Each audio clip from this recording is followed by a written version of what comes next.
समोर एक उदाहरण आहे ज्याच्यामध्ये वर्तुळाच्या बाहेर काही अंक दिलेत आणि वर्तुळाच्या मध्ये एक संख्या दिलेली आहे.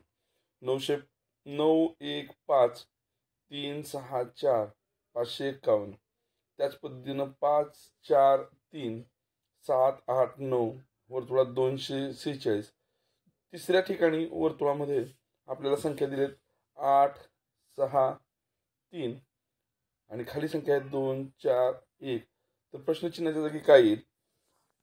थोडासा आपण जर विचार केला तर आपल्या लक्षात येईल 5 वजा 4 1 येतं. 11 मधून 6 गेलं तर 5 उरतं. हातच्या माघारी गेला आणि 9 मधून हे 4 गेले तर 5 उरतं. अशा पद्धतीनं 551 येतं. थोडक्यात 915 वजा 364 केले असता आपल्याला 551 मिळतात. त्याच पद्धतीनं इथं मोठ्या संख्येतून छोटी संख्या वजा करायची आहे.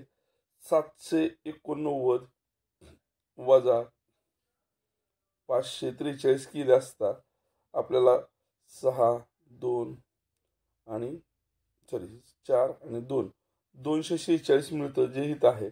म्हणजे आपल्याला अपेक्षित उत्तर काढण्यासाठी तिसऱ्या ठिकाणी दिलेल्या 863 आणि 241 यातील मोठ्या संख्येतून छोटी संख्या वजा करावी लागेल आणि मग मोठी संख्या 863 आहे. 863 वजा 241 केला असता 3 मधून 2 गेले, 3 मधून 1 गेले, 2 उरले. 6 मधून 4 गेले, 2 उरले आणि 8 मधून 2 गेले, 6 उरले. 622 पर्याय क्रमांक बी हे या प्रश्नाचं